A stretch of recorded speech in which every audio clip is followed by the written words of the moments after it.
Tim Malcolm cozying up to a new wifey, Rob and Jen sealing it with a kiss, Leida's shocking $700 a month confession, Julia Trubkina's fertility fears.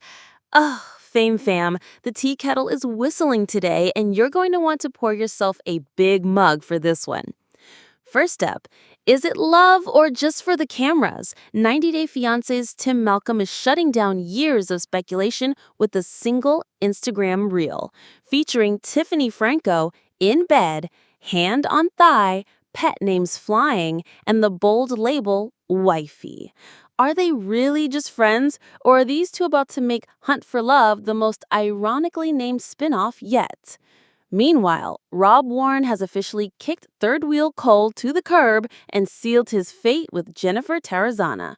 We're talking jet ski dates, territorial flirting, and a masquerade party kiss that screamed, "Game over, buddy." But is this a fairy tale ending or just round two of a heartbreak saga? Next, in a jaw-dropper from the 90-day vault, Leida Margareta, yes, that Leida, is back in headlines from behind bars. She's divorcing Eric, revealing she survives on just $700 a month from her parents and has $20 in savings. Oh, and she owes $10 grand in loans. TLC should honestly give her a financial makeover spinoff at this point. And finally, Julia Trubkina is battling major anxiety ahead of fertility testing. One Russian doctor told her she could never have biological kids, and now she and Brandon are seeking a second opinion. Panic attacks, nervous jokes, and one very stoic husband who apparently channels Arnold Schwarzenegger through every possible crisis. You do not want to miss a second of this drama, so hit that like, smash subscribe, ring the bell so you never miss your next sip of hot tea, and let's dive into our first story, Tim Malcolm's so-called wifey reveal right after this. Tim Malcolm just broke the internet with a single word, and it's got everyone asking, is this love or the ultimate TLC troll? For years, the 90 Day Fiancé star has been dodging whispers about his love life, and now one Instagram reel featuring Tiffany Franco has set the fandom ablaze. If you've followed Tim Malcolm since his Before the 90 Days debut, you know the man's romantic history could fill a whole spin-off. From his fiery but doomed relationship with Jennifer to his awkward run with Luisa Beltran on The Single Life, Tim's love life has been a magnet for fan theories. And those theories, many of them have circled the same rumor, that Tim isn't into women at all. Jennifer herself once called him a pussy on camera, and Luisa later hinted he just wasn't attracted to her. Tim has swatted down those comments for years, but this week he may have just fired his biggest shot yet at shutting them down. In the clip, Tim and fellow TLC alum Tiffany Franco are lounging in a hotel bed. Yes, you heard that right. In bed. Tim opens with a wistful, "I love her and miss her so much," then follows it up with, "She's the most amazing person I've met in years. He even calls her amor, Spanish for my love." It gets better. Tiffany's son, Daniel, is in the room, and Tim jokes about being her work husband. Tiffany doesn't skip a beat before firing back that on the next one, in a week or so when we come back, you better be sleeping with me because enough of this keeping us apart shit. It doesn't work for me. Fans lost it. "This is the chemistry I didn't know I needed," one user wrote. Another asked point blank, "Are we witnessing the birth of 90 Days' newest power couple?" Now, before we grab our wedding hats, both Tim and Tiffany have gone on record to say, and I quote, "They're just friends." The wifey and work husband titles they insist are just affectionate nicknames born out of long filming days on the spin-off 90 Day Hunt for Love. Still, the body language tells a different story for some viewers. In slow-motion breakdowns on Reddit, fans swear they spotted hand-holding under the covers, and one freeze frame appears to show Tim's hand resting on Tiffany's thigh. And let's not forget the timing. Both were in New York, reportedly filming a segment for Between the Sheets. TLC thrives on keeping storylines simmering between seasons. So is this just friends thing a clever way to keep us hooked? Tim's romantic timeline makes the pairing even juicier. Remember, Tiffany's been open about the collapse of her marriage to Ronald Smith, while Tim's most publicized flames have fizzled fast. That opens the door for a friends to lovers arc reality TV producers would drool over. Whether this is a real romance or a mutually beneficial PR dance, it's working. The comments section is a mix of hard-eye emojis and skeptical side-eye. And as one fan put it, if this is a fake out, it's the best one TLC's done in years. Don't touch that dial, because the 90-day romance roller coaster is just getting started. Next story tease. And up next, Rob Warren makes it official with Jennifer Tarazona in a kiss that's got Cole's name written all over it. From love triangles to secret sleepovers, these two 90-Day Fiancé stars have been keeping viewers guessing all season. Now, one very public kiss has flipped the script and left fans wondering if they're witnessing a real romance or just another TLC twist. If you've been following the messy saga of Rob, Jen, and Cole, you know it's been one long, awkward tango. Rob kicked things off this season with a flirty and, yes, steamy hookup with newbie Elise on day one at the resort. That move set the tone for drama, but it didn't take long for his attention to shift to Colombian bombshell Jennifer Tarazona. Jen, for her part, played it cool, entertaining the idea of Cole while also spending late nights with Rob. The love triangle had fans glued to every confessional. But as the weeks rolled on, it became clear Rob wasn't content being one of the options. In one standout moment, Rob whisked Jen away for a jet ski adventure. She later admitted she felt great with him, praising his ability to make her smile.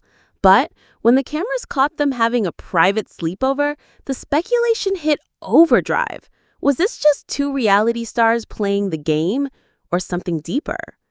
Rob eventually laid his cards on the table. "It's the first time I felt like I want someone to be mine in a while," he confessed. And then came the possessive twist that had social media buzzing. "When you are mine, I won't let somebody else get too close." Jen didn't bristle. In fact, she liked it. She called his territorial streak a little sexy, and it was clear the chemistry was real. The only missing piece? Making it official. That moment came at the Masquerade party. Under the glow of dramatic lighting and surrounded by masked guests, Rob leaned in and asked Jen if they could seal the deal with a kiss. She said yes, and the cameras caught every second. But that kiss, the triangle became a duo. Cole, who once looked like a serious contender, was effectively sidelined. And while the two have yet to publicly label themselves as boyfriend and girlfriend, the body language and the way they talk about each other suggest the exclusivity line has been crossed. In his post-kiss confessional, Rob admitted he was afraid of getting hurt, citing Jen's history with both Tim Malcolm and Cole. "I'm playing with fire, but right now I feel like I found the one," he said. Jen echoed the sentiment, hinting they could build something beautiful together. It's the kind of optimism TLC fans know can either blossom into a love story or crash and burn in spectacular fashion. Online, the reactions are split. Some viewers are thrilled to see Rob take charge and lock down his girl, praising him for cutting out the competition. Others think the timing feels too neat, like a made-for-TV climax to keep us hooked through the next batch of episodes. And lurking in the background, Cole's reaction. We haven't seen the full fallout yet, but fans are already placing bets on whether he'll confront the couple or quietly fade away. Fan speculation is running wild, with Reddit threads debating whether Rob and Jen's romance is genuine or just another TLC-crafted arc to juice ratings. Either way, that kiss just became one of the season's defining moments. Keep it locked because the drama's about to take a sharp left turn. Next story tease. When Leida Margaretha resurfaces from behind bars with a jaw-dropping confession about her finances, divorce, and the shocking way she's staying afloat. Once a polarizing star of 90-Day Fiancé, Leida is now behind bars, facing a divorce and revealing in court documents just how dire her financial situation has become. If you've been watching the 90-Day Fiancé universe long enough, you remember Leida Margaretha, the Indonesian cast member who moved to the U.S. to marry Eric Rosenbrook. Their marriage was rocky from the start, plagued by family feuds, accusations, and the kind of explosive fights that cemented her as one of the franchise's most controversial figures. But things have taken a much darker turn since the cameras stopped rolling. Authorities have linked Leida to a string of legal troubles: company fraud accusations, a charge of animal abuse after she allegedly struck her family dog, and possession of dangerous weapons. At one point, she even threatened to harm herself. Then came tragedy: the death of their infant daughter at just 5 months old. A week later, Leida was arrested again, this time for bail jumping. She's remained in prison ever since. Now, fresh court filings are peeling back the curtain on her current reality. In a divorce petition filed on July 27th, after 7 years of marriage, Leida requested the court waive all associated fees, citing extreme financial hardship. According to her disclosures, she's currently unemployed and survives on a $700 monthly allowance from her parents, supplemented by unspecified government assistance. Her accounts are shockingly low: just $20 in savings, $500 in checking, and $200 in cash on hand. Yet even with such limited resources, she's juggling significant debt. Her expenses include a $300 monthly payment on an Audi, $10,000 in outstanding loans, and a $750 credit card balance with a $75 minimum monthly payment. Fans are calling it the ultimate "where did the money go" moment. After all, during her TV tenure, Leida projected an image of high-end living, designer clothes, expensive tastes, and an unapologetic attitude about wanting a certain lifestyle. Now, her own filings paint a picture of someone barely staying afloat. The divorce filing also adds an emotional layer to the financial one. Eric, her soon-to-be ex, was once her biggest offender during public backlash, but court records indicate she's fully severing ties, asking for financial leniency in the process. "This is wild. She went from the villain edit to the cautionary tale," one Redditor commented. Another quipped, "From Audi payments to ramen noodles real quick." And just when you think we've hit peak drama, another 90-Day alum is facing a totally different kind of life-changing moment. Julia Trubkina's fertility fears have her in panic mode, and the cameras catch every raw, unfiltered second. The 90-Day Fiancé happily ever after star has lived with a terrifying verdict from a previous Russian doctor: no biological children, and finally agreed to seek a second opinion.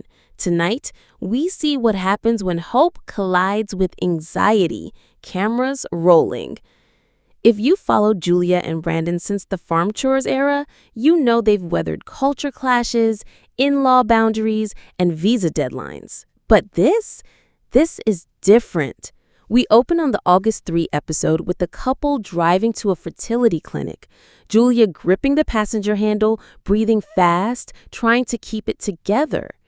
Julia tells us a Russian doctor once told her she couldn't have biological children because of a major hormonal issue.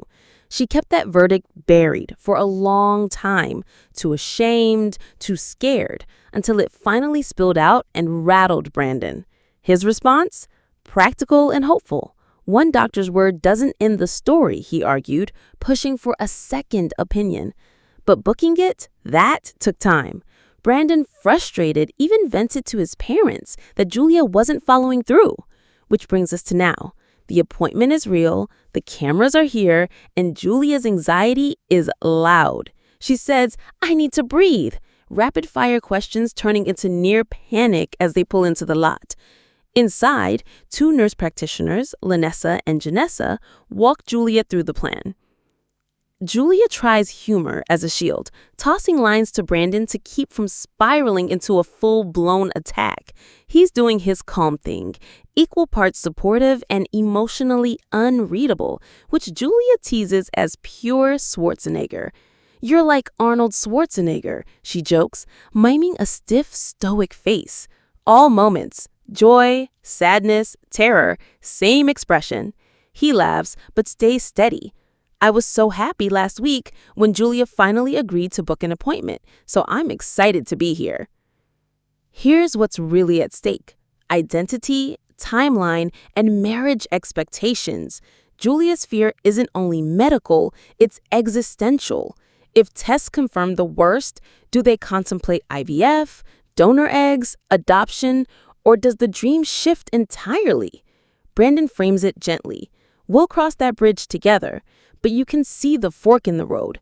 Two people who love each other, forced to define what family means under glaring lights and ticking clocks.